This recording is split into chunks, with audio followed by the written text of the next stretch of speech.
Hoje nós vamos falar sobre o tal do processo civil dentro do direito societário. E aqui eu já quero trazer um alerta para vocês. Pô, é uma matéria bastante desconhecida, tá? Muita gente não tem contato com ela, muita gente não sabe o que é e o que não é. E eu quero trabalhar com vocês aqui vários artifícios. Eu não vou ficar explicando o processo civil, tá certo? Eu vou explicar a parte da questão societária em si. O processo civil em si eu não tenho competência para explicar, né? Então, aqui eu não vou ficar falando sobre sobe recurso, faz agravo, agravo de agravo, agravo dos embargos, do agravo dos embargos, dos embargos do agravo. Eu quero que se foda dessa parte do direito, tá certo?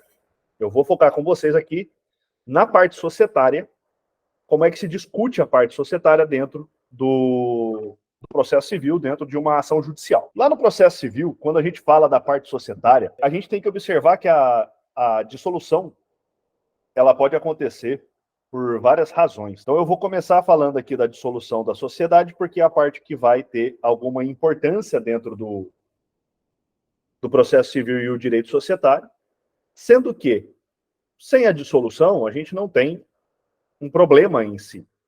Então, a dissolução em si, ela pode ser um problema, da mesma maneira que a dissolução, ela pode levar a um problema. E nós vamos descobrir todos esses problemas juntos hoje. Como que uma pessoa, ela pode se retirar de uma sociedade? 3 formas. Basicamente, ela se retira, né? É o exercício do direito de retirada. Então, a pessoa, ela notifica os outros sócios e ela, a partir de um prazo de 60 dias a partir da notificação, ela é considerada, então, fora da sociedade. O indivíduo também pode sair da sociedade porque ele morreu. Tá? Então, a morte obrigatoriamente tira a pessoa de dentro da sociedade, caso vocês não saibam. Eu continuo dizendo que, infelizmente, as pessoas insistem em morrer, né? E a morte tira a pessoa não só da sociedade, como de todos os atos da vida humana. E ainda é possível que alguém seja excluído da sociedade. Essa exclusão ela pode ser tanto uma exclusão extrajudicial quanto judicial. Cada uma dessas formas da pessoa sair da sociedade vai ser regido por uma condição específica dentro do nosso Código Civil. Qual é o grande problema que nós encontramos nessa parte quando se fala das ações judiciais? Primeiro problema, gravíssimo, ausência de conhecimento sobre as terminologias utilizadas. Segundo, confusão. Todo mundo confunde o que é o quê, para onde que vai, para onde que não vai. Tá? Então, hoje, o que eu vou fazer é basicamente desmistificar algumas terminologias, explicar como é que as coisas funcionam, como que elas têm que funcionar, e por que elas funcionam da forma que elas funcionam. Tá bom? Primeira coisa que eu quero dizer para vocês é assim, ó, o erro mais comum que é encontrado dentro do direito empresarial por quem não é da área do direito empresarial é o fato de que as pessoas tratam uma empresa, uma sociedade limitada, como uma extensão de alguém, como algo amorfo, algo sem forma, sem regra, sem uma condição específica. E esse é o grande erro, porque quando a gente olha para uma sociedade limitada, a gente tem que entender que ali há uma pessoa em efetivo, tá?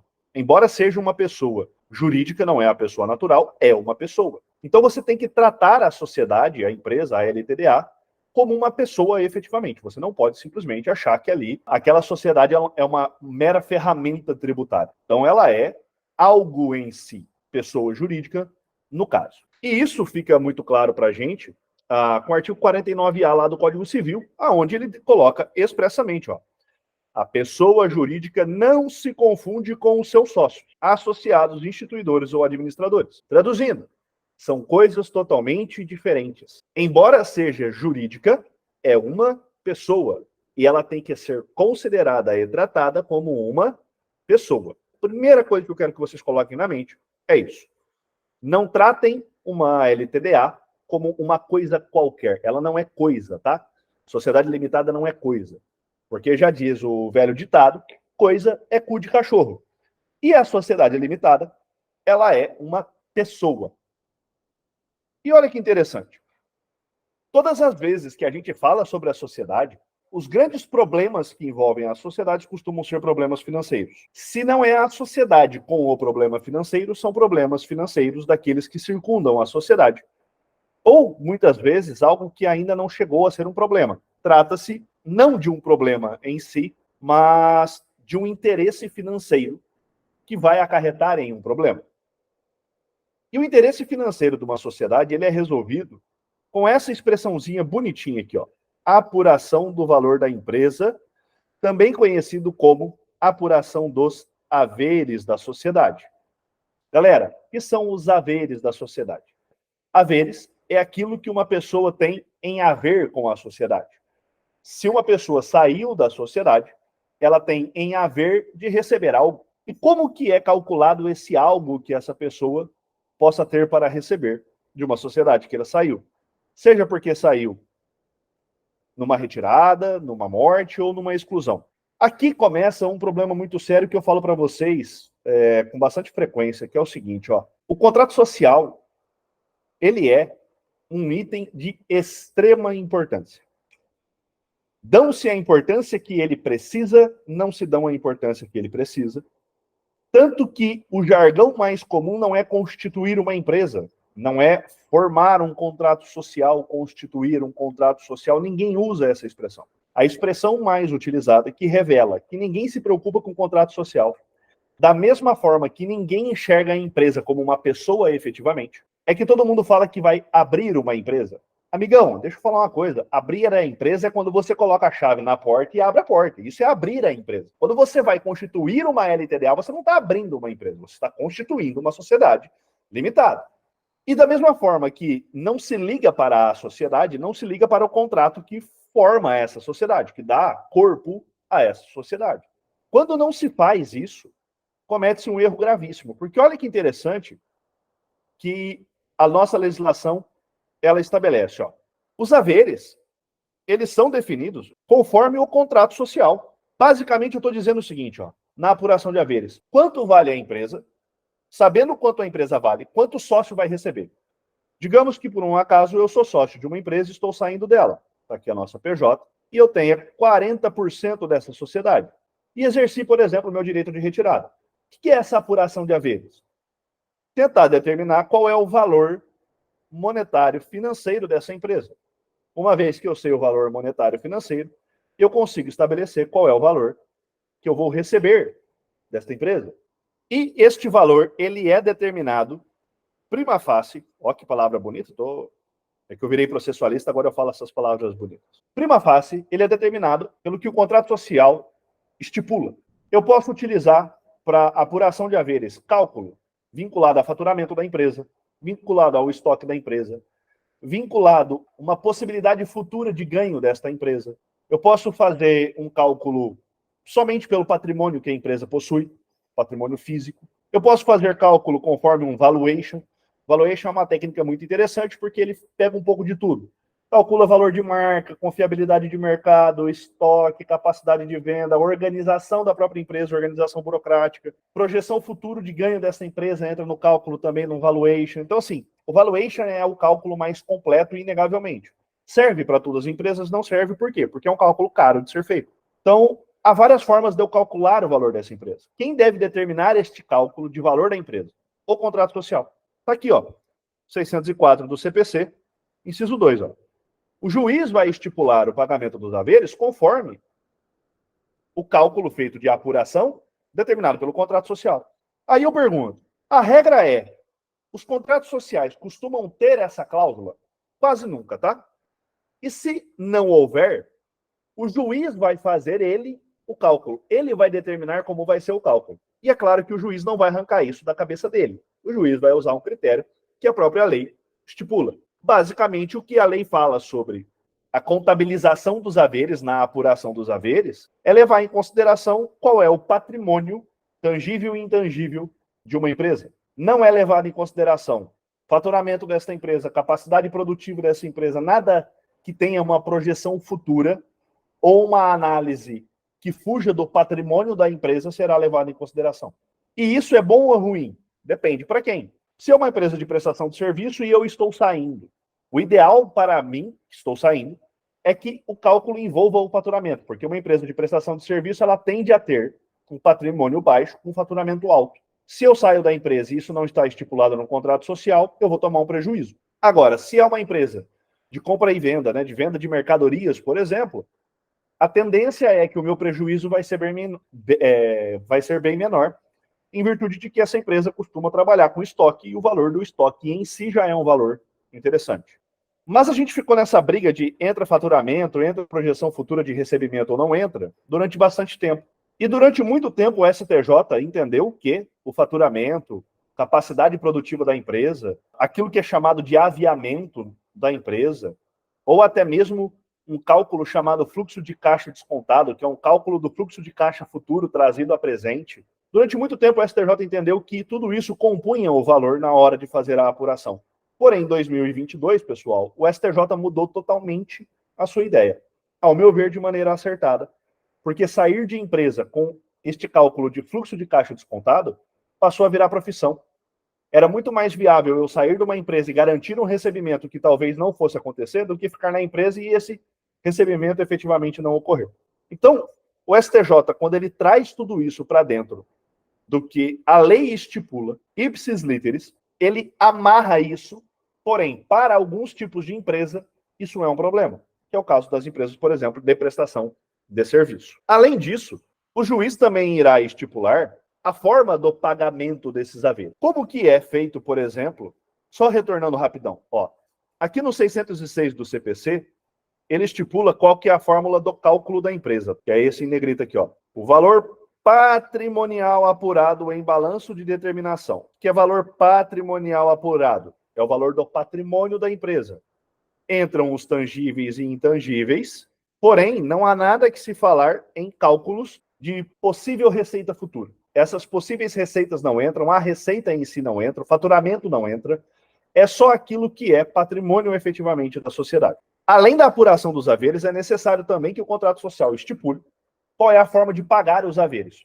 Em virtude de que os haveres, se ele tiver que ser pago conforme o que a legislação estabelece, é uma porrada. Porque ele diz que os haveres serão pagos, olha que coisa maravilhosa, ó, em dinheiro, no prazo de 90 dias, a partir da liquidação. Basicamente, à vista, 90 dias após a saída da pessoa, em dinheiro. Vamos colocar a seguinte hipótese. Uma empresa, uma farmácia, ela tem de valor sócio 1, sócio 2. Ela tem de valor patrimonial 5 milhões. Ela tem de faturamento algo em torno de 700 mil mês. Porém, essa farmácia tem de lucro efetivo, faturamento, lucro. O lucro dela é só 130 mil. Imagina se esse sócio resolve sair da sociedade. Vamos calcular o valor dessa empresa? Vamos. Posso usar o cálculo que a lei estabelece. Vamos puxar pelo patrimônio. Ótimo, ela tem de patrimônio ali, só o estoque dela, 5 milhões de reais. Se esse sócio 2 tem 50% e essa empresa vale 5 milhões de reais, esse sócio 2 vai ter que receber 2,5 milhões. Se ele recebe 2,5 milhões, ele sai numa boa, é a apuração dos haveres dele, maravilha. Fala para mim, como é que uma empresa que fatura 700 mil, tem de lucro 130 mil por mês, vai pagar em dinheiro, 90 dias após a saída do sócio, 2 milhões e meio de reais? Não paga. Quebrou a empresa. Acabou. Então, assim, não há como realizar esse pagamento. Por isso, que todos os artigos que vão falar sobre a apuração dos haveres e o pagamento dos haveres sempre vão utilizar essa expressão. Em caso de omissão do contrato social, o juiz definirá. É sempre assim. Em caso de omissão do contrato, o juiz define qual é a forma de apuração. Em caso de omissão do contrato, o juiz define o pagamento em efetivo conforme o que a lei estabelece. Tanto a forma de apuração como a forma de pagamento dos haveres, pessoal, pode ser algo calamitoso para a sociedade. Então, primeira coisa que a gente tem que formar na cabeça. Vou entrar numa disputa judicial que envolve uma sociedade, sócio brigando, sócio querendo sair, sócio um xingando o outro. O que eu vou fazer? Primeira coisa, vai lá e lê o contrato social. Você vai se desiludir bastante, via de regra, os contratos sociais não estipulam nem a forma de cálculo dos haveres e nem mesmo a forma de pagamento dos haveres. Enquanto a fórmula de cálculo pode prejudicar quem está saindo, a forma de pagamento pode prejudicar quem está ficando, que é quem vai fazer o pagamento. Quando você encontrar uma cláusula definindo tanto a apuração quanto o pagamento, você vai encontrar coisas do seguinte sentido. A apuração será feita pelo cálculo do faturamento somado ao patrimônio líquido da sociedade. O faturamento ele vai ser calculado conforme a média do último ano, feito vezes 2. Na forma de pagamento, é comum você encontrar coisas do tipo: os haveres serão pagos com 20% do pagamento à vista e o restante em 48 parcelas iguais. Isso é um planejamento. Via de regra, vocês não vão encontrar esse tipo de organização. Então, o indivíduo, quando ele sai, esse pagamento eventualmente pode ter que ser feito. Então, eu tenho que apurar os haveres e depois realizar o pagamento. O contrato social, ele pode dispor em relação a essa saída, né, do pagamento dos haveres, tem alguma limitação em relação a isso? Galera, o contrato social pode prever formas distintas, tanto de apuração quanto de pagamento. Tá? Não pode ser nada que caracterize que você está sacaneando, fraudando, enganando, nada do tipo. Que se você fizer, o nosso judiciário é intervencionista. Ele vai entrar no meio do contrato social, vai destruir as cláusulas e acabou. Então, assim, posso prever formas de pagamentos distintas? Pode, mas desde que tenha lógica. Por exemplo, se é uma sociedade de atividade de soja, planta soja, é dona de uma fazenda e planta soja. Na saída de um sócio que tenha 50%, por exemplo, eu posso prever que o pagamento dos haveres deste sócio é um pagamento que vai se dar de maneira anual em 8 anos?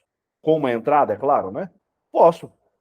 É comum você ter compra e venda de fazenda, essas coisas, com pagamentos anuais, nesses prazos mais longos, de 8 até 10 anos. Para atividade rural, de plantio de soja, por exemplo, é comum. Então, assim, o contrato tem que ter lógica. Né? Não adianta querer forçar demais o contrato e você acabar cavando ali nele uma condição de nulidade, que fique caracterizada que você está tentando sacanear, fraudar, enganar. A gente tem que lembrar que existe o Instituto do Enriquecimento Sem Causa e o enriquecimento ilícito dentro do Código Civil. Inclusive, eu trouxe aqui para vocês, olha que legal, esse daqui é o julgamento do STJ. Ele é um recurso especial que nasceu lá no TJ de São Paulo. O TJ de São Paulo colocou já de maneira prévia que faturamento, fluxo de caixa descontado, previsão futura de receita não entra no cálculo.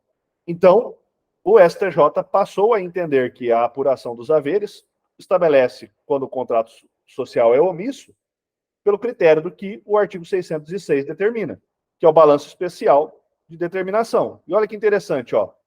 Metodologia de fluxo de caixa descontado inadequação, ou seja, expectativas futuras. Eu não posso colocar expectativa futura de receita neste cálculo. Tá? Eu tenho que calcular o patrimônio da sociedade. Para empresas, então, que fazem comércio, talvez não haja um grande prejuízo. Agora, para as empresas de prestação de serviço, o prejuízo vem com força. Continuando ali, vamos falar, então, sobre quando o indivíduo morre. Eu acho daqui muito engraçado.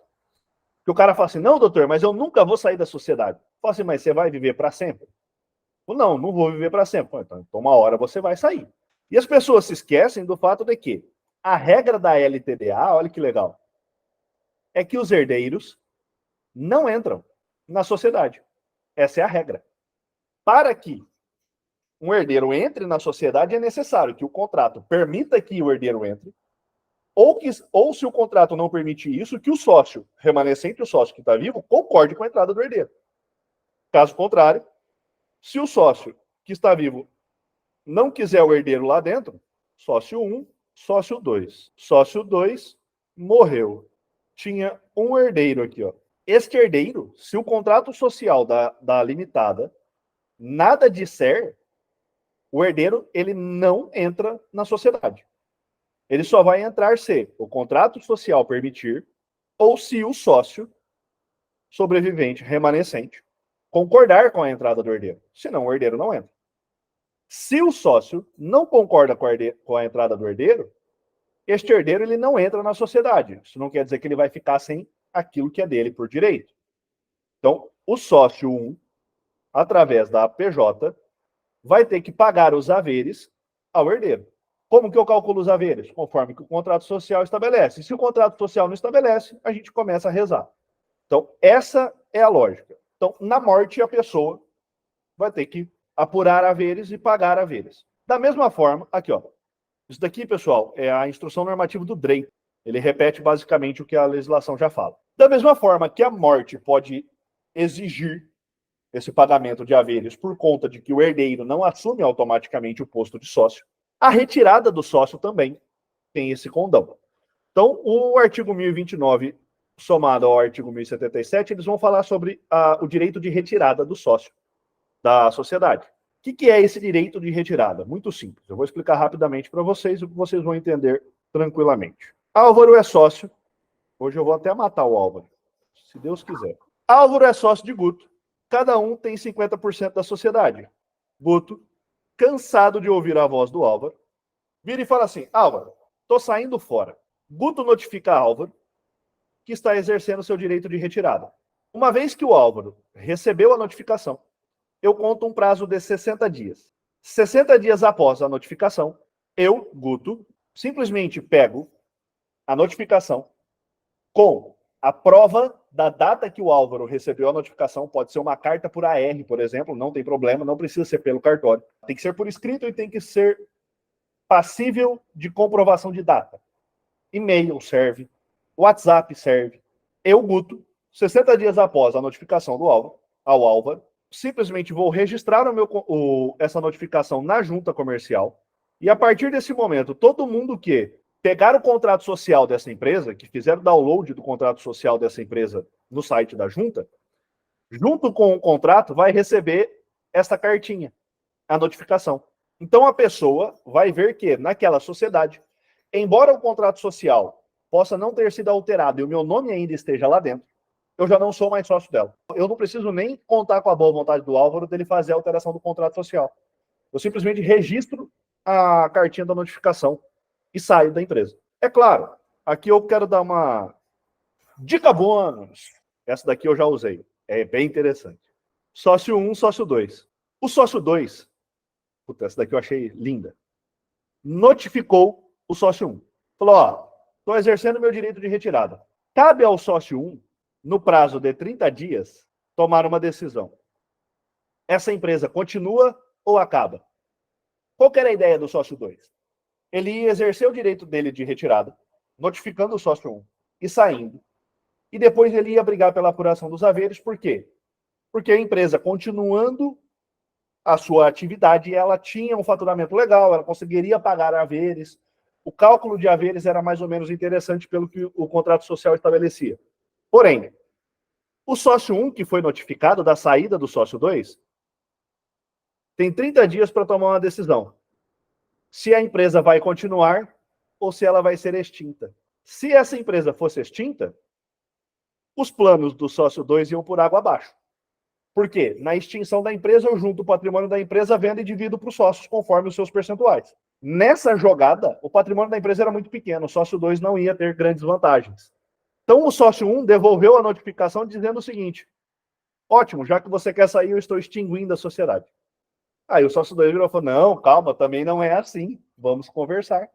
Uma forma de você tentar se proteger é a hora que a pessoa vier para notificação de retirada, você devolver a notificação com a extinção da empresa. Isso daqui o sócio 1 pode fazer para se proteger das malandragens de um sócio que tenta se retirar para ali ganhar alguma vantagem.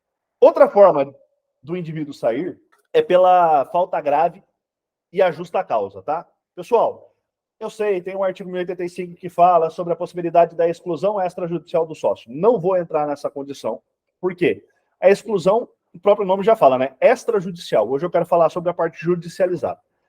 A falta grave é algo que permite que um sócio ingresse com a ação judicial contra outro para excluir o sócio que está praticando um ato que é reconhecidamente prejudicial para a sociedade, para a empresa.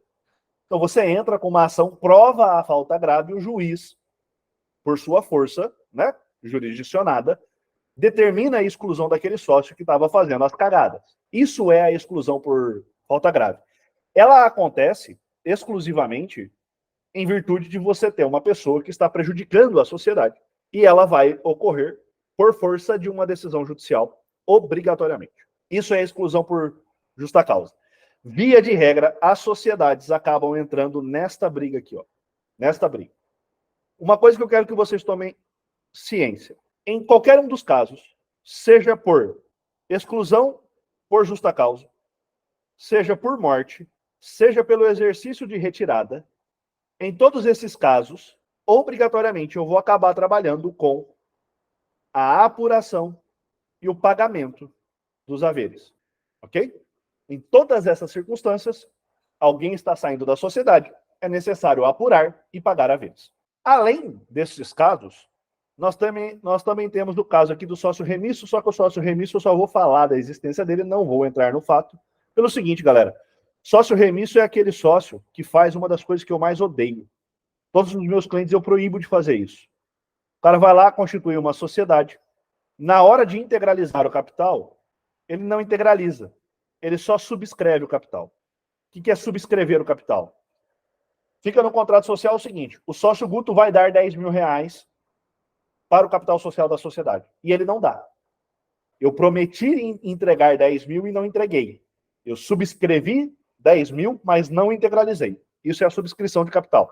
Se o contrato social prever prazo para que a subscrição seja completada, seja integralizada, e eu não cumprir no prazo, eu me torno um sócio remisso. Ou seja, eu prometi algo e não cumpri. Logo, o sócio remisso pode ser excluído. Porém, o sócio remisso, pessoal, não precisa de ação judicial para sofrer a exclusão. Eventualmente, eu acabo entrando com ação judicial, por quê? Porque os caras não colocam no contrato social qual é o prazo para que o sócio subscreva e integralize. Não há prazo. E aí acaba virando uma discussão judicial também. Doutor, Manda. Relacionado às formas de exclusão, você pode determinar outras. Você pode... qualquer tipo de exclusão, você pode determinar dentro do contrato social. Não, aí são razões para a exclusão. Formas Isso. Razões, exato. Você pode determinar as razões. Pode. Se o cara beber demais, vaza. Pode. Se o cara, sei lá... A gente vai ver ali na frente, por exemplo, eu coloco, quando é o caso, uma forma de exclusão que é pelo divórcio. O camarada está na empresa. Uhum. Se ele se divorciar, ele está fora da sociedade. Ele vaza. É, porque a gente que vai dá ver um rolo do caralho. a dissolução conjugal pode afetar a empresa, né? Pode não, afeta, né? Ainda mais dependendo de que forma que foi a dissolução do casamento. Se o divórcio ou a extinção ali, a dissolução da união estável, ocorrer da forma como geralmente ocorre, que é no meio da briga e tudo mais, a dissolução conjugal ou da união estável, ela tem um potencial gigantesco. Se o advogado que estiver cuidando desse divórcio ou dessa dissolução de união estável souber o que pedir, dá um problemaço. Deu. De com força. Esse povo acha que um casamento acaba só com casamento, não, velho. Um casamento acabando, acaba com mais coisa no meio do caminho. Dissolução parcial da sociedade. Do que se trata a dissolução parcial da sociedade? Muito simples. Há uma sociedade, uma LTDA. Essa sociedade tem o sócio 1 e o sócio 2. E essa sociedade ela vai se dissolver. Olha que interessante. Para apenas um dos sócios. Por isso que é uma dissolução parcial. Essa sociedade se extingue para apenas um dos sócios. Por isso chama-se dissolução parcial. Digamos que eu tivesse aqui ainda, eventualmente, um sócio 3. Porém, só o sócio 2 está saindo. Morreu, se retirou ou está sendo excluído. Neste caso, eu sempre vou ter a dissolução da sociedade. A dissolução da sociedade, ela começa a ser tratada para a gente lá no CPC, no artigo 599, onde fala, ó, a ação de dissolução parcial de sociedade pode ter por objeto. Então, olha que interessante que o CPC vai falar. A resolução da sociedade contratual ou simples. Galera, essas sociedades simples aqui são aquelas sociedades que são levadas a registro em cartório, tá? Ao sócio falecido, excluído ou que exerceu o direito de retirada ou recesso. O recesso aqui nada mais é do que um sinônimo para o direito de retirada, não é o remisso. eu posso entrar com uma ação buscando a discussão sobre a saída de alguém. A pessoa morreu, eu vou dissolver a sociedade para aquele indivíduo falecido, para que os seus herdeiros recebam os haveres. Não quero que os herdeiros dele se tornem sócios, por exemplo.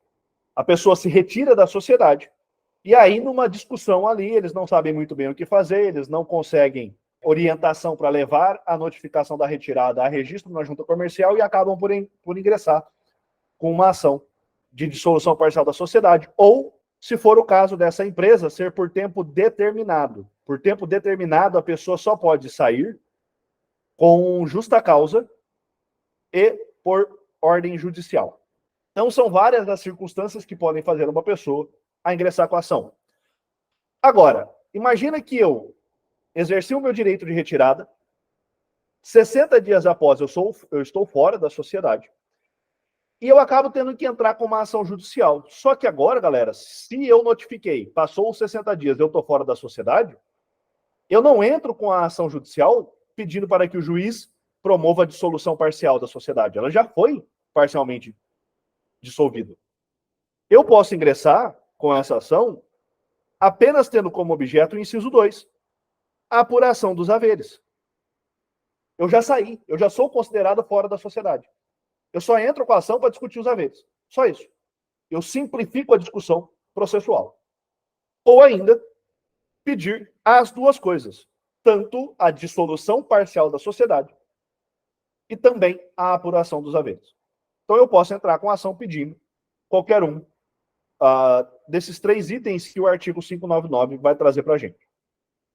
Dissolvo a sociedade, só peço os pagamentos dos haveres, ou peço a dissolução e o pagamento de apuração e pagamento de haveres. Eu posso fazer das 3 formas. E aí começa a entrar uma briga. E aqui a gente tem uma vantagem do que o Código de Processo Civil de 2015 trouxe para a gente. Antigamente existia uma discussão desgraçada de quem era polo ativo, polo passivo. Por quê? Quando eu falo para vocês que a sociedade ela é uma pessoa e ela tem que ser considerada tal qual, olha que legal. Sócio 1 e sócio 2. Sócio 2 está saindo da sociedade. Galera, quantas pessoas eu tenho envolvida nessa relação? 3 pessoas. Eu tenho o sócio 1, o sócio 2 que está saindo, e eu tenho a pessoa jurídica da empresa. E aí, com a saída do sócio 2, a empresa, ela é polo ativo ou polo passivo? Neste caso, se o sócio 2 está ingressando com a ação para sair, por exemplo, o sócio 2 vai ser o polo ativo do nosso processo, enquanto sócio 1 mais a PJ serão o polo passivo da ação. Se é um pouco diferente, a PJ tem sócio 1 e sócio 2. Digamos que o sócio 1 vai ingressar com a ação para excluir por justa causa o sócio 2, porque ele causou prejuízo. Exclusão por justa causa. Galera, neste caso, eu vou ter sócio 1 mais a PJ sendo o polo ativo e o sócio 2 sendo o polo passivo da ação. Antes do Código Civil de 2015, ou do CPC de 2015, havia uma discussão grave se a PJ era polo ativo, polo passivo, se ela sofre junto, se ela não sofre, o que acontece com ela. Então, com o Código de Processo Civil de 2015, essa discussão, pelo menos, ela estabilizou. Então, quando é para excluir alguém, a PJ vai estar no polo ativo, requerendo a exclusão. Quando alguém está saindo, cobrando haveres, algo do tipo, a PJ vai estar no polo passivo, em relação à apuração dos haveres e o pagamento dos haveres. E é exatamente o que os incisos lá do artigo 600 vai dizer para a gente. Pelo espólio do sócio falecido, quando a totalidade dos sucessores não ingressar na sociedade, aqui o sócio morre e os herdeiros não entram. Pelos sucessores após concluída a partida do falecido. Pela sociedade, olha a PJ aqui sendo polo ativo, ó, que coisa linda. Pela sociedade, se os sócios sobreviventes não admitirem o ingresso do espólio ou aos sucessores do falecido na sociedade quando esse direito decorrer de contrato social. Imagina que o cara morre, o contrato social fala que os herdeiros poderão entrar, só que o sócio sobrevivente está tentando barrar isso. Pelo sócio que exerceu o direito de retirada ou recesso, se não tiver sido providenciada pelos demais sócios a alteração contratual, pela própria sociedade, nos casos em que a lei não autoriza a exclusão extrajudicial, pelo sócio excluído. Então, ou a PJ vai estar no polo ativo ou no polo passivo, sempre em uma das duas, obrigatoriamente. E aqui vem o 601, falar sobre a legitimidade passiva. Os sócios e a sociedade serão citados para, no prazo de 15 dias, concordar com o pedido de apresentar contestação. A sociedade não será citada se todos os seus sócios o forem. Aqui, para mim, tem um erro. Lembra que eu falo que a gente tem que tratar a PJ, a sociedade, como um ente em si? Basicamente, o que o parágrafo único está dizendo é o seguinte: sócio 1 foi citado? Foi. Sócio 2 foi citado? Foi. Sócio 3 foi citado? Foi. A PJ foi citada? Não. Mas aí o parágrafo único fala: se todos os sócios foram citados, não precisa citar a PJ. Por que eu acho que isso é um erro? Porque a PJ não está sendo, neste momento, considerada uma pessoa tal qual ela é. Lembrando que essa PJ pode ter um administrador terceiro, que não é nenhum desses três. Aqui a gente tem um tropecinho da lei, ok? A própria lei, muitas vezes, vai tratar a pessoa jurídica, a sociedade, como sendo coisa. E coisa a gente sabe que é cu de cachorro. E aí o 602 arremata dizendo: a sociedade poderá formular pedido de indenização compensável com o valor dos haveres a apurar. Traduzindo, a sociedade ela tem vida, pô. Ela é alguém. Inclusive, ela pode fazer pedido que ela queira, se ela entender necessário.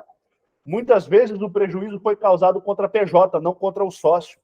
Então, o sócio não pode pedir uma indenização. Quem pode pedir a indenização é somente a PJ. Então, a PJ tem esse direito de fazer.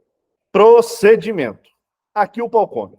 Artigo 603. Havendo manifestação expressa e unânime pela concordância da dissolução, o juiz decretará, passando-se imediatamente à fase de liquidação. Parágrafo 1º. Na hipótese prevista no caput, não haverá condenação de honorários advocatícios. Olha que coisa interessante. O advogado acabou de tomar um ferro. De nenhuma das partes. E as custas serão rateadas segundo a participação das partes do capital social. Traduzindo, aqui quem tem mais parte da cota da empresa, quem tem maior percentual da empresa, vai pagar mais sobre as custas do processo. E parágrafo 2º. Havendo contestação, observar-se-á o procedimento comum, mas a liquidação da sentença seguirá o disposto neste capítulo. A loucura é o seguinte: o Guto entrou com a ação contra o Álvaro e contra a sociedade. Está saindo fora. Fiz a minha inicial. Na minha inicial, eu peço a dissolução, a apuração e o pagamento dos haveres. O Álvaro chega na contestação e fala: excelência, tá show. Eu concordo com a dissolução. Galera, se eu peço dissolução, apuração e pagamento dos haveres, o Álvaro entra contestando e fala assim: juiz, concordo com a dissolução. Estou exatamente na hipótese do parágrafo 1º. Não há que se falar de honorários sucumbenciais. Aqui já era. E quem tiver, eu tenho 40%, o Álvaro tem 60%. Quem tiver o maior percentual vai pagar mais as custas do processo, embora não vai ser devido, neste caso, honorários sucumbenciais. Então, eu vou desenhar uma linha processual para vocês. Inicial, contestação. Na contestação, o cara concorda com a dissolução. O juiz vai partir para a sentença. Porra, Guto, mas calma lá. E a apuração dos haveres e o pagamento de haveres? Lindo. É o que a lei chama de liquidação de sentença. A apuração dos haveres e o pagamento dos haveres acontecem após a sentença. Então, às vezes, a galera fica perdida. O que você tem que tomar cuidado e o que você tem que fazer dentro do processo? Fazer os pedidos, e aqui começa o brigueiro e o chororô, sobre a forma de cálculo. Então, eu vou, na ação, rito comum, não fazer a apuração e o pagamento. Eu vou na ação, rito comum, pedir para o juiz estabelecer os critérios da apuração e pagamento. Uma vez que o juiz dá a sentença, aí vai começar a apuração dos haveres efetivamente e, posteriormente, o pagamento desses haveres. Pode até ocorrer, por exemplo, numa execução, né, do título judicial, que é a sentença. Porém, a apuração, ela vai, dentro do processo comum, ter a sua regra estabelecida. E só vai ocorrer a apuração efetiva após a sentença do magistrado. Compreenderam? Professor, então, nos pedidos o doutor aconselha a sempre observar o contrato social, né? Porque Cara, mas o contrato social, via de regra, não vai trazer nada para você. É o modelão, né? É o modelão da junta comercial. Eu vou fazer, inclusive, uma piadinha daqui uns dias. Eu tô só esperando o cara terminar a arte e ficar pronto. Um contador pendurando a placa de funcionário do mês para a junta comercial. Porque o contador, via de regra, não faz o contrato social. Quem faz é só a junta comercial, né? Tá? Então, assim, Guto, mas o STJ já decidiu como é que é a apuração de haveres. Tudo bem, só que você tem que tentar puxar para um lado, puxar para o outro e brigar. E outra, galera, quando a gente fala de cálculo de patrimônio líquido da sociedade, tem muita coisa a ser calculada. Uma coisa que eu digo é, você vai partir para uma apuração de haveres? Pelo amor de Deus, avisa o seu cliente que ele vai ter que gastar uma grana. Com isso daqui, ó. Quem vai calcular os haveres? Um perito judicial determinado pelo juiz. E o juiz vai permitir, então, que as partes nomeiem os assistentes. Entrar numa apuração de haveres sem assistente é loucura. É loucura. E eu quero que vocês tenham dois medos diferentes se vocês verem um perito pedir de honorários da perícia dele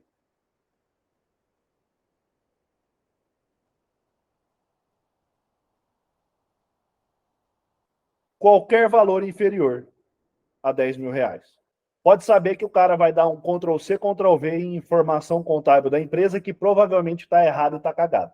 Quando vem honorário pericial de apuração de haveres, aonde o perito cobra baixo assim, porra, Guto, 10 conto é baixo? É baixo, cara, porque é um cálculo chato pra caceta pra fazer. Significa que o cara não vai fazer os cálculos necessários, você vai ter que brigar pra caceta nessa perícia, e aí você tá fudido.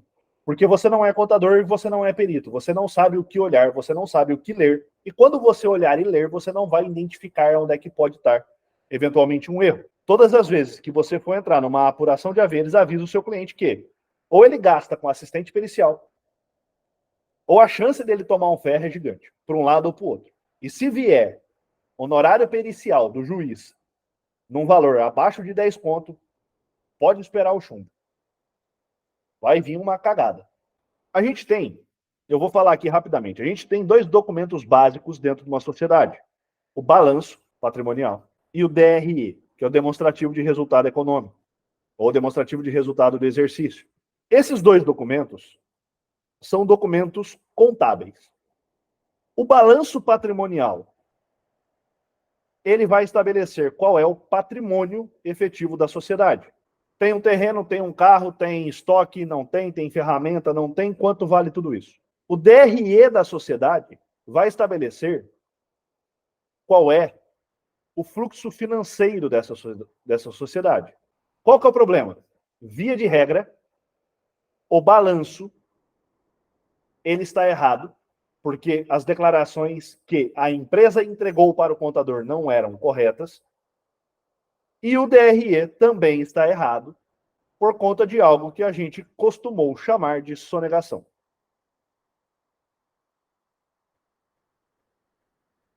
Quando o perito judicial manda um valor baixo de honorários, basicamente o que ele vai fazer, ele vai replicar esses dois documentos. Ou seja, o cálculo que vai ser feito sobre a empresa, a apuração efetiva da empresa, vai ser uma apuração capenga, porque ela vai estar se baseando em informações que não são corretas, não são reais, não são completas, e tem um monte de coisa ali no meio que não vai ser calculado. E aí você precisa ter um um assistente dessa perícia judicial, para que ele acompanhe a perícia efetivamente. Esse ponto aqui é drástico. É fácil se confundir? É fácil se confundir. Tá? Eu vou dar um exemplo para vocês. Ó. Você, teu cliente, não quis contratar um perito, assistente. A apuração de haveres veio para sua mão. E aí o perito escreveu assim, ó.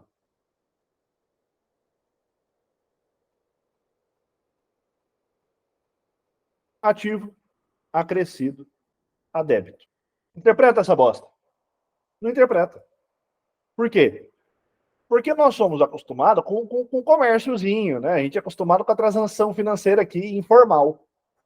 Contabilmente falando, o ativo da sociedade, ele cresce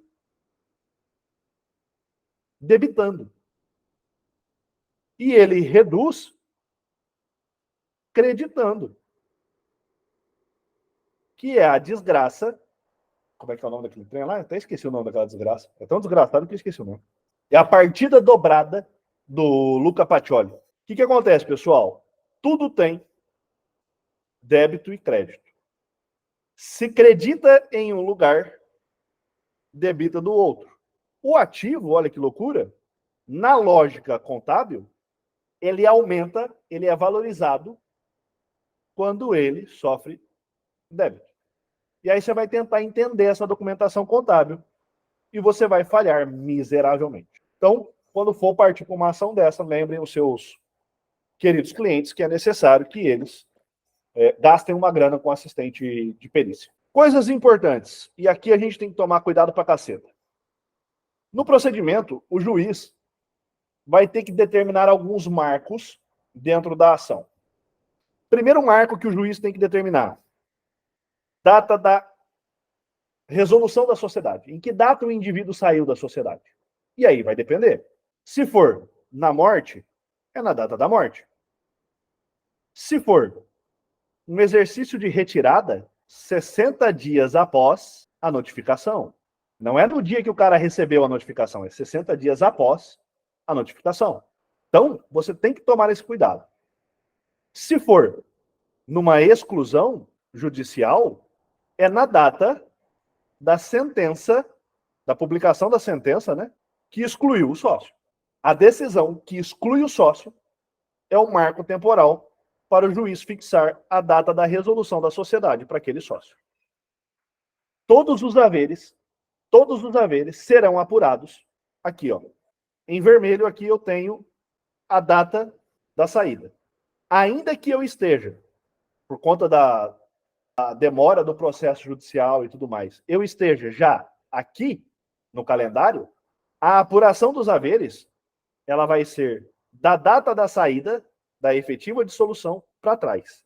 Este período não vai ser utilizado para a apuração dos haveres. Não há que se falar que este período possa ser utilizado para apurar haveres. Somente da data da saída para trás. Ou seja, até o momento em que o sócio era efetivamente sócio. A apuração dos haveres vai somente até a data da efetiva saída do sócio. Por isso que o juiz fixa qual é a data.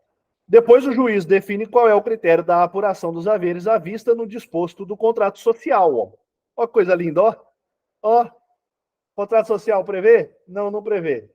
O que vai ser levado em consideração? Somente o patrimônio da sociedade, bens tangíveis e intangíveis. Parágrafo 1º. O juiz determinará à sociedade ou aos sócios que permanecerem, que depositem em juízo a parte incontroversa. Digamos que haja uma parte dos haveres em que todo mundo concordou. O juiz vai determinar que aquilo fique depositado. Aqui, galera, se você estiver pelos sócios que permaneceram na sociedade, ou se você estiver pela própria sociedade, eu quero ensinar vocês a criarem uma confusão nisso. Vocês gostam de confusão? Então vamos imaginar. Guto e a PJ, a gente conseguiu tirar o Álvaro. Foi excluído. Olha que loucura que a lei está falando. Todo mundo tropeça, pessoal, na hora de interpretar a PJ. Juiz, advogado e a própria lei também tropeça. O Álvaro foi excluído. A lei fala assim, ó. O juiz determinará que a sociedade ou os sócios que nela permanecerem pague Só que aqui eu tenho um problema sério. Pelo seguinte, ó. Se o Álvaro saiu dessa sociedade, e essa sociedade tinha um capital de 50 mil reais, da qual ele era dono de 50%, sabe o que vai acontecer com essa sociedade? A hora que o Álvaro tiver que receber e receber efetivamente os haveres, este capital social ele vai ser dividido ao meio. A parte que era do Álvaro ele levou embora. Então, esta sociedade ela vai terminar com 25 mil reais. Quem tem a obrigação de pagar ao Álvaro é a empresa, não o sócio.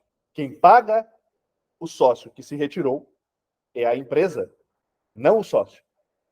Qual é a obrigação do sócio perante a LTDA? Integralizar o capital social.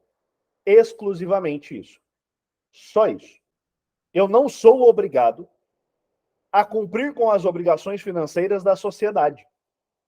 Ela já é uma sociedade limitada para isso. Ela limita nela a responsabilidade financeira. A responsabilidade financeira de pagar ao sócio retirado, excluído, morto, seus herdeiros, é da empresa, não é do sócio. Se o juiz mandar o seu cliente pagar o sócio que saiu, cria uma confusão. Chega para o juiz e fala assim, ok. Como? Se a obrigação financeira é da empresa, como o sócio vai cumprir essa obrigação financeira se ele não é codevedor, ele não é corresponsável, ele não é nada. Para complicar mais ainda, você fala assim, excelência, não vou fazer isso. Meu cliente não vai fazer isso. Pagar o Álvaro é uma obrigação da sociedade. Se a obrigação financeira é da sociedade, caso eu pague o Álvaro, excelência, sabe o que vai acontecer comigo? A Receita vai entender que eu doei dinheiro para a sociedade. Se eu doar dinheiro para a sociedade, sobre a doação vai incidir um tributo chamado ITCD. Essa tua tese vai vencer? Não. O juiz vai mandar pagar e foda-se. Tá? Inclusive, o juiz manda pagar dizendo que não há pagamento de tributo. Por quê? Porque ele pode. As receitas e as fazendas estaduais costumam não brigar com o juiz, e o caso de ITCD é a fazenda estadual. Beleza?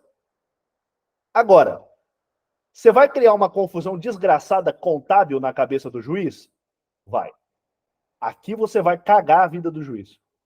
Porque você vai perguntar para ele como é que você faz. Se eu pago uma dívida, eu, pessoa física, pago uma dívida de outra pessoa física. A Receita pode entender que isso é uma doação. E sobre isso, incidir o ITCD. Nesta lógica, está acontecendo a mesma coisa. E aí você vai falar para o juiz, falar, tudo bem, excelência, mas como é que eu lanço isso depois do imposto? Como que eu faço essa daí? Eu não posso ter uma pessoa assumindo as responsabilidades financeiras de outra. Isso daqui é uma doação indireta. Sobre a doação, incorre ITCD. Se você vai ganhar, pouco provável. Porém, você vai criar uma confusão suficiente dentro do processo. Tá? Já é uma confusão interessante de você criar. Até mesmo para você ver que as discussões são muito simplórias dentro das ações judiciais sobre esse fato. E eu falo para vocês assim, ó, via de regra, ninguém do judiciário compreende muito essa questão contábil. Se você mete uma pergunta dessa dentro do processo, você vai ver todo mundo perdidinho, tá? Ninguém vai conseguir resolver esse problema que você criou. No fim, o juiz vai mandar você pagar porque sim. Então, foda-se. Mas você cria um problema. No mínimo, você ganha tempo, consegue argumentos para recursos e tudo mais. Inclusive, eu tô doido para pegar um caso desse. Eu queria ver até onde que vai o recurso. Eu sei de um caso desse, não é caso meu. Eu peguei o caso de um colega para dar uma estudada. Ele chegou no STJ, tá? A ideia dele era ganhar tempo. Ganhou-se o tempo e já era. Era o que ele queria, ele conseguiu. Só que vocês têm que lembrar o seguinte, ó, ninguém entende sobre isso daqui. Essa é a vantagem. A hora que você começa a meter argumento e lógica contábil dentro do processo, você vai ver todo mundo ficando no dedo.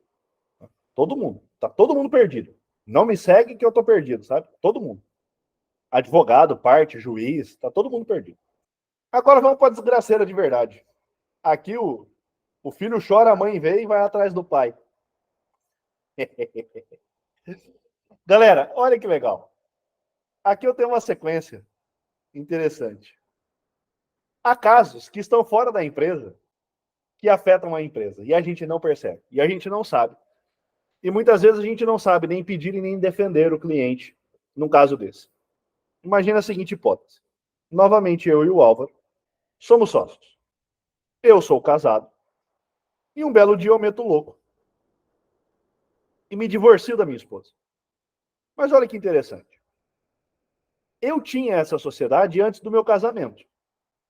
Logo, se o meu casamento é, por exemplo, em comunhão parcial, a minha esposa, agora ex-esposa, teria direito à minha parte da empresa? Não. Se o bem é particular do indivíduo, no casamento, na comunhão parcial, não há que se falar que o ex-cônjuge teria direito ao bem particular. Problema. Sobre as cotas que eu tenho desta empresa, a minha ex-mulher não tem direito. Porém, olha que interessante. O 1660 do Código Civil vai falar que o ex-cônjuge tem direito aos frutos do bem. Quando você olha para esse caso, a esposa, a ex-mulher aqui no caso, não tem direito então às cotas. Mas a esposa tem direito aos frutos daquelas cotas. Qual é o fruto de uma cota societária? De uma cota de uma empresa? O dividendo. O dividendo. O que é um dividendo? Eu vou explicar. A empresa, ela tem uma atividade econômica. Essa atividade econômica resulta em faturamento. Do faturamento, eu subtraio os custos, as despesas. O resultado é o lucro. Custo e despesa, pessoal, entra tudo. Pagou empregado, pagou aluguel, pagou imposto, repôs estoque, comprou material de limpeza, comprou material de escritório, comprou remedinho para dor de cabeça, comprou band-aid para o funcionário que cortou o dedo. Isso tudo é custo e despesa. Faturamento menos custos e despesas, eu tenho o lucro da sociedade. Esse lucro ele pode ser revertido em benefício da própria sociedade, como o lucro pode ser dividido para os sócios. Quando o lucro é dividido para os sócios, eu vou chamar essa grana que era lucro e foi entregue aos sócios de dividendo. Legal? Os frutos das cotas é o dividendo. E aqui está o grande erro. Sabe por quê? Saiba pedir o que você tem que pedir. Nessa hipótese aqui, eu larguei da minha mulher. Você é advogado da minha esposa. Você pode pedir as minhas cotas? Não pode. Bem particular, anterior ao casamento, ela não tem direito. Você vai entrar pedindo os frutos das minhas cotas. Na hora de fazer esse pedido, pelo amor de Deus, você não vai pedir o lucro da sociedade. Você vai pedir os dividendos das minhas cotas. Se você tiver como meu advogado, e o advogado da minha ex-mulher entrou pedindo lucro, você tira sarro, xinga o cara, chama de burro, manda ele voltar para a faculdade, faz aquele regaço e fala assim, ô idiota, você não pode pedir lucro. Não fala o que ele tem que pedir. Só fala, você não pode pedir lucro. O lucro é algo que pode ou não ir aos sócios. Então você não pode pedir o lucro. Ele não é do sócio ainda, ele é da empresa. A empresa não pode ser desconsiderada. Se você é quem vai fazer o pedido, saiba pedir e peça os dividendos. Problema. E se os sócios votarem que os lucros não serão divididos? Ficará para a empresa. Por exemplo, fazer uma reserva de emergência. Troca de Maquinário, precisamos modernizar o nosso parque industrial. Os lucros serão todos consumidos naquele período. Não haverá dividendos. O lucro ficará para a empresa. Aqui nasce a briga. Eu vou falar tecnicamente o que é e judicialmente o que acontece. Tecnicamente, se os sócios decidem que o lucro vai ficar com a empresa, essa decisão é uma decisão que o juiz não poderia interferir. Porém, como isso está no meio de um divórcio, me parece que um argumento de que eles só estão falando que o lucro vai ficar para a empresa, que é para não pagar a ex-mulher dele. E o juiz vai comprar essa ideia. Via de regra, pelo menos judicialmente, é o que acontece. E o juiz vai determinar que pelo menos parte deste lucro seja convertido em dividendos e entregue aos sócios para que a esposa possa, a ex-mulher possa, acessar os frutos que lhe são de direito. Loucura? Se você está pela ex, você pede os dividendos. Se você está pelo sócio ou pela empresa, você tenta barrar isso. Por isso que eu falei que nestes casos, eu adoro trabalhar a cláusula de exclusão extrajudicial do sócio. Divorciou, ótimo, eu vou te excluir da sociedade. Por quê? Porque a chance de você conseguir me dar um problema aqui é gigantesca. Se a sua ex-mulher quiser vir atrás de alguma coisa, ela vem. E galera, vai por mim. O juiz manda, inclusive, bloquear a conta. Chegando dia 5, tem que pagar funcionário e o juiz manda bloquear a conta bancária da empresa. A alegação, que via de regra, não é uma alegação em falso, risco da dilapidação do patrimônio.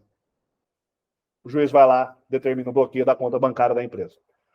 E aí não tem como pagar fornecedor, não tem como pagar empregado, não tem como pagar nada. É o famoso, é raro, mas acontece com frequência. Como que poderia colocar isso em contrato para saber o momento em que esse sócio seria excluído em caso de divórcio? Chegou chorando, sem a aliança, põe o cara para fora. Entendi. É igual zumbi. Você mata ele antes dele virar zumbi. Foi mordido? Foi. Mata. Porque se já estiver rolando o divórcio, a separação já aconteceu, tá rolando o divórcio, aí já é problema, né? Já arranca o cara antes do divórcio começar, entendeu? O cara foi tocado para fora, a mulher saiu, foi morar com a mãe, você já arranca o cara de dentro da empresa. É o tipo da coisa que não adianta querer esperar, não, eu vou aguardar para ver o que vai dar. Você vai aguardar. Aí você vai ver o que deu. Acontece, galera, bastante, tá? Ultimamente eu tenho feito bastante consultoria para advogados da área de família, exatamente para eles saberem o que pedir, ou como defender um caso desse. É bem comum os advogados da área de família, na hora de fazer o pedido, errar o pedido e não conseguir o que quer, dando tempo para que a gente faça outras manobras, como, por exemplo, uma alteração do contrato social com a saída desse sócio. Ah, Guto, mas é uma saída fictícia. Ótima, prova que a saída é fictícia. Ah, mas ela vai ter direito mesmo assim aos frutos. Ótimo, fala para ela entrar com a ação agora para apurar haveres. E aí imagina como é que vai estar a apuração de haveres no contrato social que a gente teve tempo de mexer nele. Vai estar o suficiente para não ser tão jóia. É claro que não dá para ser excessivo para virar fraudulento, né? Mas muitas vezes o que você precisa é ganhar tempo. Uma coisa que eu gosto de fazer é, se é pelo ex-cônjuge, né, que vai pedir os frutos, eu já junto o contrato social para bater o martelo de como é que tá, qual é o cenário, só que aí você tem que acertar o pedido.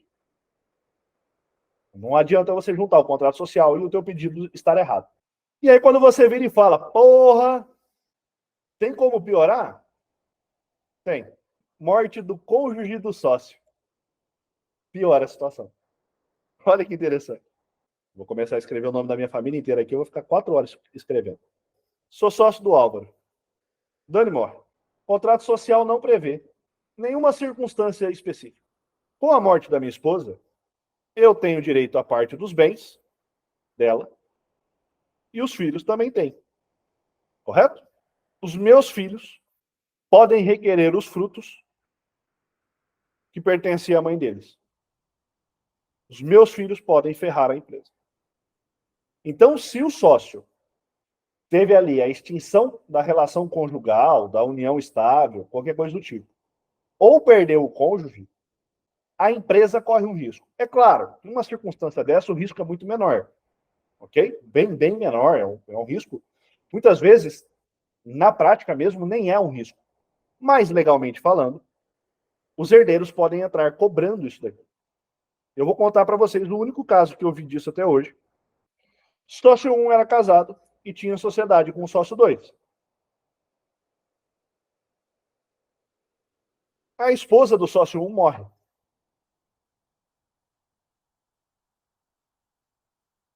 A esposa falecida tinha um filho anterior ao casamento com o sócio 1. Ou seja, o sócio 1 não era o papai deste filho. O que este filho fez? Requereu aquilo que lhe era de direito. Os frutos. Que a mãe dele tinha direito.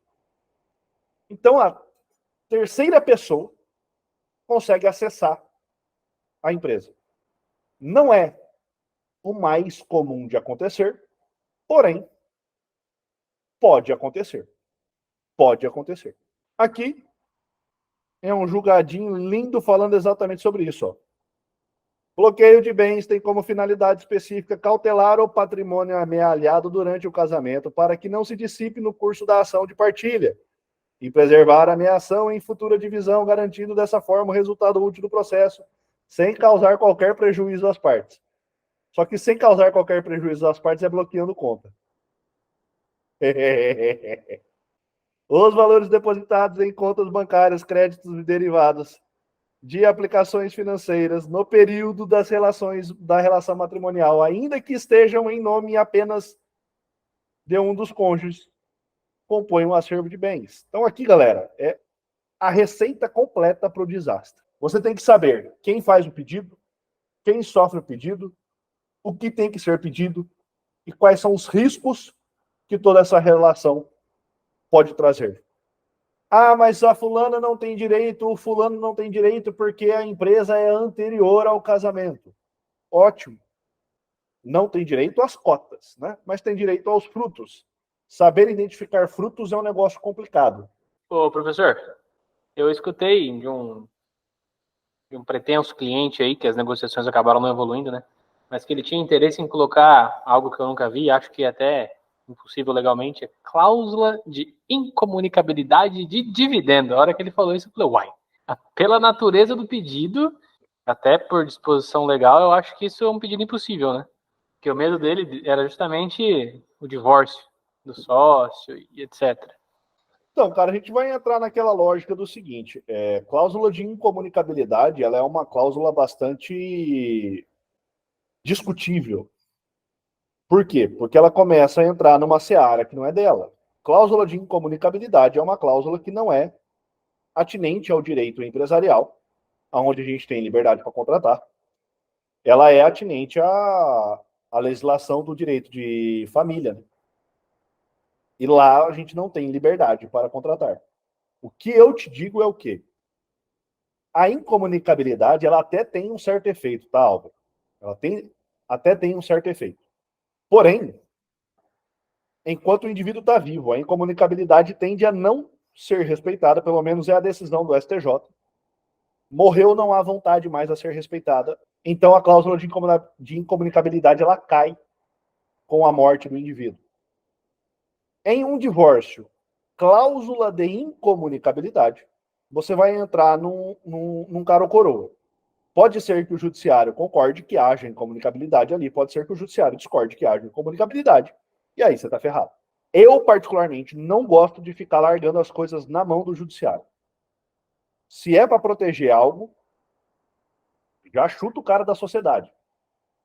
Tá? Mesmo que você faça isso pro forma, né? Você tira o cara ali do contrato social, ele é considerado fora da sociedade, e no momento próximo ele acaba retornando para a sociedade, né? Você excluiu ele só para não causar maiores problemas para aquela empresa. Agora, uma cláusula de incomunicabilidade é complicado, né, cara? O Estado não deixa a gente mandar no nosso patrimônio assim. Quem somos nós para mandar no nosso patrimônio dessa forma? Não pode. Tá? Eu não confio na cláusula de incomunicabilidade. No que diz respeito à separação, a divórcio, pode-se excluir o sócio. Seria possível colocar uma cláusula no contrato em relação a falecimento, por exemplo, da esposa de um sócio? Pode. Não há um problema real em você colocar uma cláusula dessa. A tendência é que a gente não faça isso, via de regra, na prática, porque o risco é muito menor. É mais fácil um contrato desse acabar gerando um desconforto do que você ter um problema efetivo. Mas pode. Tá? Isso é o menor problema. Entendi. Quando é isso, é o menor problema. É a exclusão extrajudicial do sócio. Maravilha, tira o cara, acabou. E muitas vezes há condições onde a gente não coloca isso na cláusula efetiva, tá? Mas os sócios acabam acordando entre si isso veladamente. Um chama o outro no canto e fala, cara, o filho da sua falecida esposa, anterior ao casamento de vocês, vai criar problema. Se ele começar a criar problema, a empresa está em risco. Bora, você sai aqui um tempo, fica fora do contrato, depois a gente volta. É mais comum. Por quê? Porque é mais difícil um herdeiro daquela pessoa falecida ingressar com a ação, criar esse tipo de tumulto, tá? É mais difícil. Na prática, a gente vê isso com muito menos frequência. Pode acontecer, pode, mas não é tão frequente. Há uma certeza de que a cláusula será respeitada pelo judiciário? Não há. Não há. O judiciário faz o que quer. É impressionante.